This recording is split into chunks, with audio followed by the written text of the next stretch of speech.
Yeah. Okay. Perfect. In this opportunity,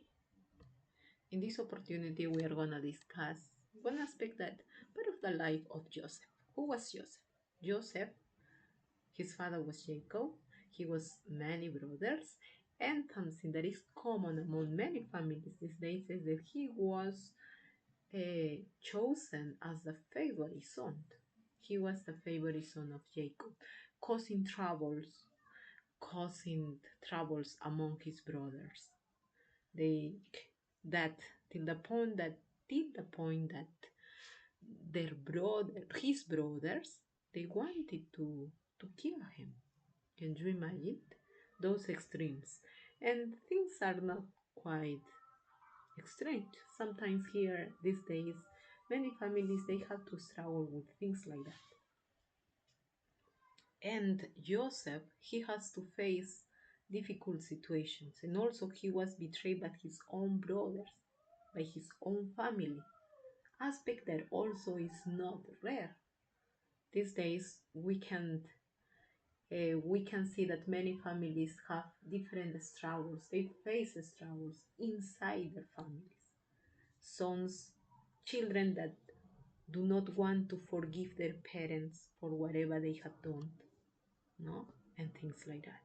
Many difficulties.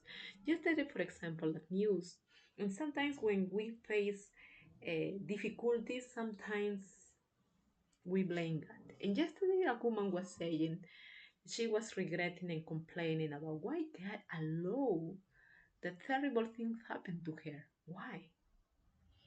Huh? But let's reflect on that. Who caused those problems? From the real from the real perspective, the one that caused those problems, the one who caused those problems was not God. God didn't harm her. That was caused by other human beings like you, like me, humans who dare to raise their hands against other people. No, sometimes only to showcase their power, to prove their power over others.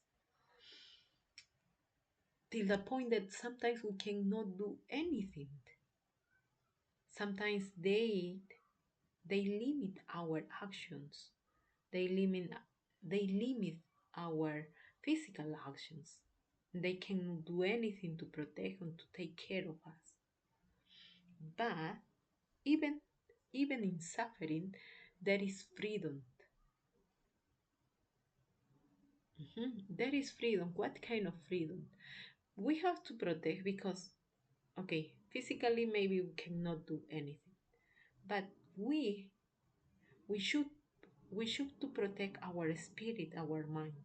Don't let them to capture our mind and our spirit, because we still have the freedom to decide what attitude we will take in the face of life's hardships. What is going to be our attitude? And there are two choices. We can curse God, blame God, or we can turn to Him. We can turn to Him, and that choice is ours. That choice remains ours. No one is going to force us, but we have to make the right choice. In our moments of desperation, things may not change right away, but the decision is still ours to make. We need to make that. And Joseph, when he was converted as a slave, he understood this well. He went from living a comfortable life close to his father to be converted in a slave. Hmm? Can you imagine that situation? Well, these days things are quite different, but not too much, because he was in a point where he lost everything, and even his physical freedom. He cannot do too much, but he was conscious about it. He made a pivotal decision in his life. a decision that saved even his life, spiritually, no, mentally. Joseph understood that very well. That decision was, I consider that was a turning point that allowed him to survive and grow spiritually in a foreign land, so far away from his comfort zone.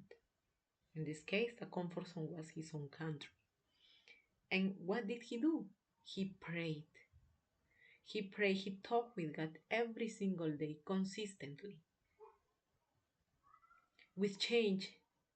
The soul and this fact of praying every single day definitely changed how he viewed each hardship and act of cruelty against him.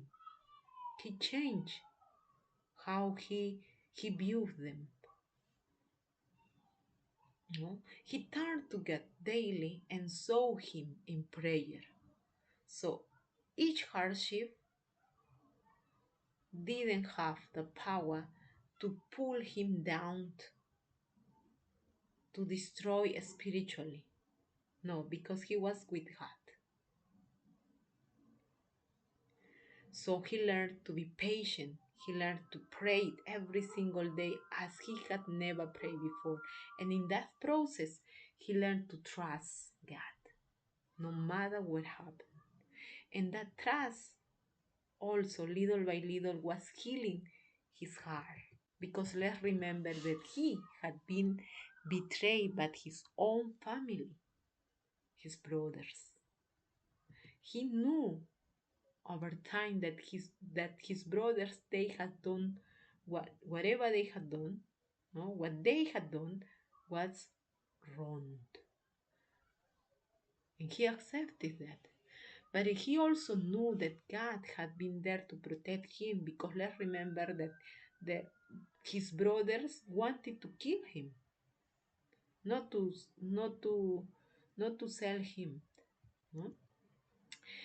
And now in Egypt, Joseph also, he was learning to understand, to forgive,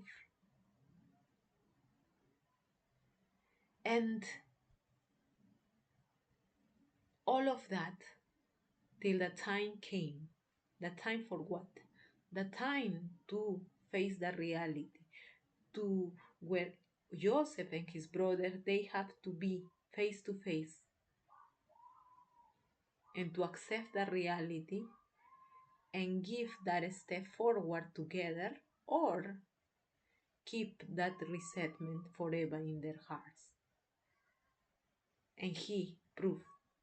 And at the end, all those years in Egypt, with the company of God, at the end proved to be worthy for him, because he he could forgive their own brothers, to have a new beginning in his heart.